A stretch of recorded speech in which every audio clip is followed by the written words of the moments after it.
প্রিয় দর্শক, আজকের এই আমলটি অত্যন্ত দামি এবং গুরুত্বপূর্ণ।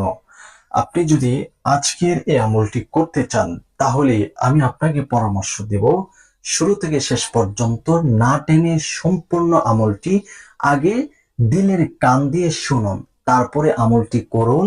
যেভাবে বলা হয়েছে সেভাবে করুন। ইনশাল্লাহ 100% আপনার আমল আল্লাহর দরবারে কবুল হবে। আপনি যা চাচ্ছেন তাই হবে।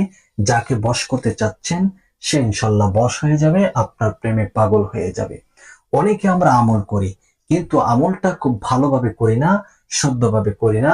ভিডিওটা টেনে টেনে স্কিপ করে করে দেখা হয়, সেই কারণে আমলটি আল্লাহর দরবারে গ্রহণযোগ্য হয় না, কবুলিয়ত হয় না। এই কারণে এই মিস্টেক করবেন না, এই ভুলটি করবেন না। চলুন তাহলে জেনে নেই সে আমলটি কিভাবে করতে হবে। আজকের এই আমলটি অবশ্যই বৈধভাবে করবেন, কেউ অবৈধভাবে আমলটি করার চেষ্টা করবেন না, এতে বিপরীত হতে পারে। এই জন্য আমি আপনাদেরকে বলবো, আপনি আপনার স্বামীর জন্য আমলটি করতে পারবেন, আপনি আপনার স্ত্রীর জন্য আমলটি করতে পারবেন, আপনি আপনার সন্তানাদের জন্য করতে পারবেন, আপনি আপনার পিতামাতার জন্য করতে পারবেন। হালাল বৈধভাবে কোনো মানুষের জন্য আমলটি করতে পারবেন। এবং আপনি যদি এই আমলটি করে অন্য কারোর সাথে খারাপ আচরণ অথবা তার সাথে জিনায় লিপ্ত হন, সেক্ষেত্রে কিন্তু আমলটি করা যাবে না। যারা যারা আমলটি করবেন অবশ্যই কমেন্ট বক্সে অনুমতি নিয়ে আমলটি করার চেষ্টা করবেন। ইনশাল্লাহ 100% উপকারী পেয়ে যাবেন। চলুন তাহলে সে আমলটি কিভাবে করতে হবে জেনে নেই।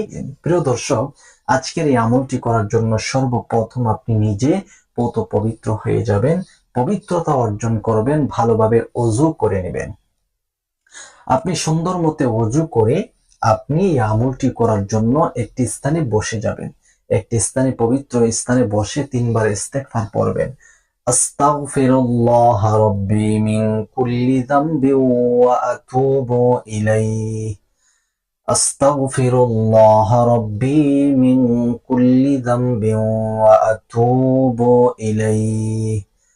أستغفر الله ربي من كل ذنب وأتوب إليه لا حول ولا قوة إلا بالله العلي العظيم।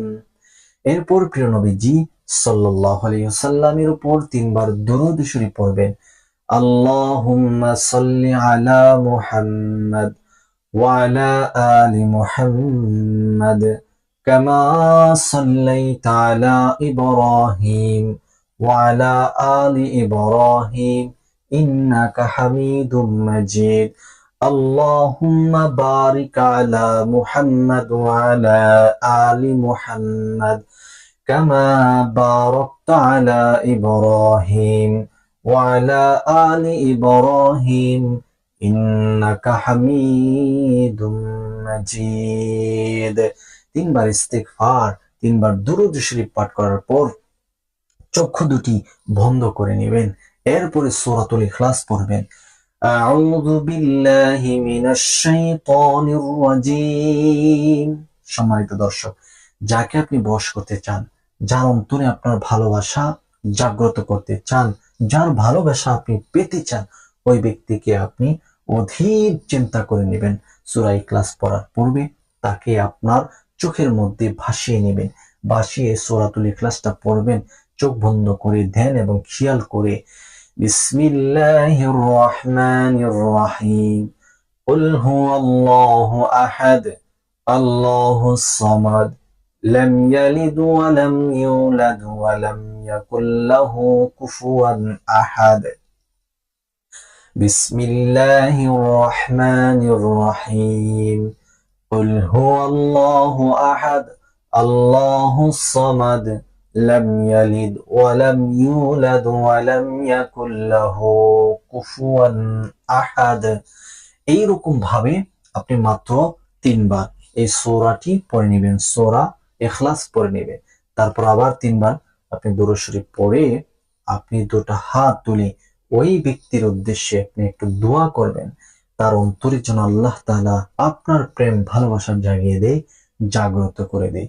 আপনাদের প্রেম ভালোবাসা যেন সুদীর্ঘ হয় এবং স্বামী স্ত্রীর মধ্যে অথবা পিতামাতা অথবা সন্তানাদির মধ্যে কোনো জাইজামালা হয়ে থাকলে, শ্বশুর শাশুড়ির ক্ষেত্রে জাইজামালা হয়ে থাকলে এই আমলটি করবেন।